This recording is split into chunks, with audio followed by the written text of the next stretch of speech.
I would love to be a fly on the wall at the Universal executive meeting where they decided, you know what? Let's release 3 Dracula or Dracula-esque movies within the span of a single year and see how that turns out.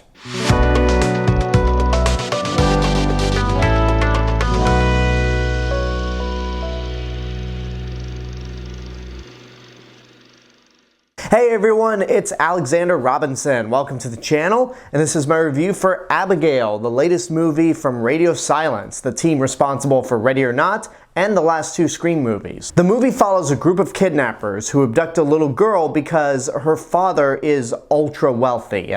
So they basically hold the girl in this giant house for a ransom of $50 million.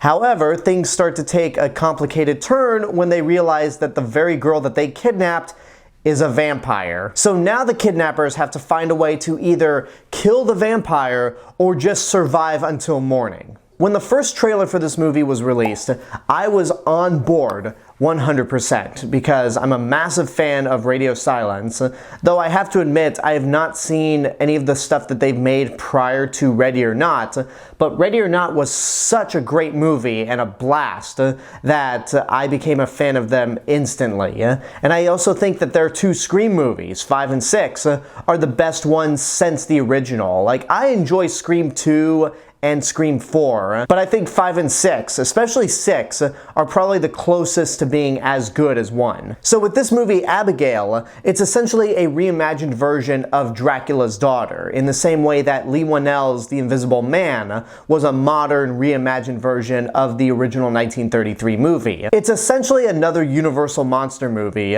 which is why I decided to break out the Horror Nights denim for this review. And the end result was everything I could have imagined with this movie. It's essentially Ready or Not, but with a vampire. And if you're a huge fan of Ready or Not like I am, then you are absolutely going to dig this movie. It's got some really great kills, it's brutal, it's bloody, it's got a sadistic sense of humor like Ready or Not.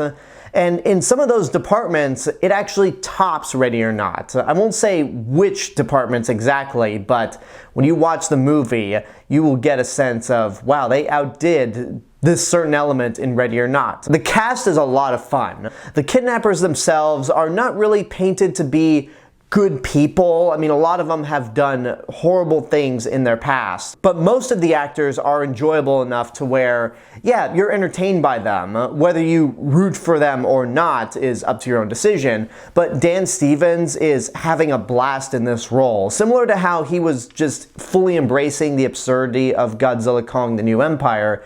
He's kind of doing the same thing with this movie, but on a more grounded level. He's just fun to watch. Melissa Barrera is the lead of this movie, and if there was any of the kidnappers to actually root for, it would be her. She's the one that's the most sympathetic, and she's really good. I'm so glad that she's doing more horror movies and that she's still working with Radio Silence, and I hope to see her career go further beyond this, because after she was wrongfully fired from Scream 7, there was a part of me that thought, oh, is she done? But no.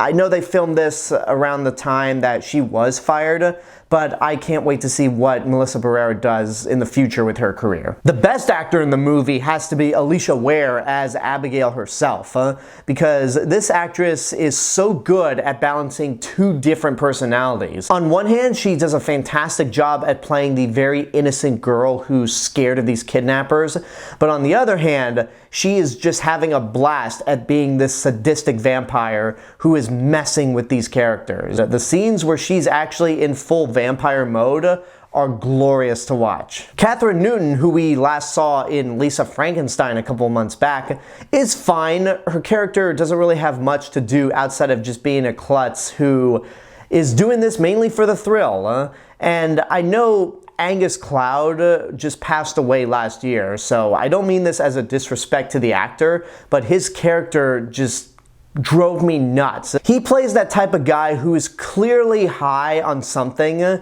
who is just so obnoxious and so irritating, but I think that's more of a testament to how well Angus Cloud played this character. At first glance, you may think that these characters are pretty one-note, and half of them are, especially Angus Cloud's character. But as the movie goes on, there are certain plot details that pop up. We get to know a little more about these characters and their background to ultimately decide whether we root for them or root against them. So the movie isn't completely void of substance. It carries out these plot details in the same way that Ready or Not did, where you learn these things as the movie goes along.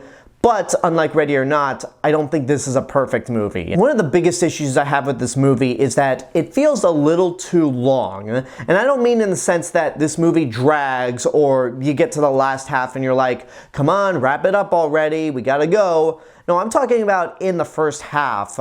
And maybe this is something that's not really the movie's fault, because if you've seen the trailers, you know that this movie is being marketed as a vampire movie. Well, in the first half, there's a bit of a mystery that plays out to some of these characters getting killed off one after another. And you're just sitting there going, we already know that this is a vampire movie. We know the girl is the vampire. Let's just hurry up and get to the vampire stuff. There's really no mystery to be had.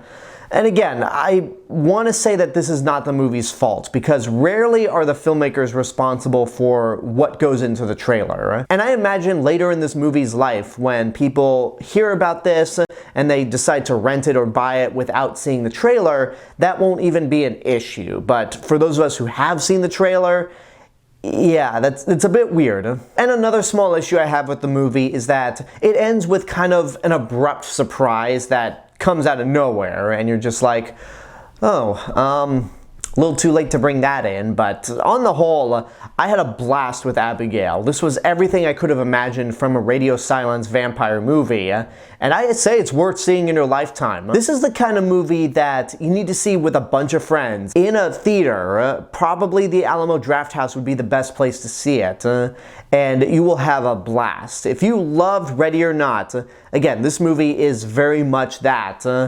And I can't wait to see it again and own it on Blu-ray for myself. And there you go, that's my review for Abigail. I hope you enjoyed it, and now I want to know what you guys think about the movie. Whatever your opinions are, let me know in the comments below. Don't forget to like the video, subscribe to the channel, and hit the bell button to get notifications.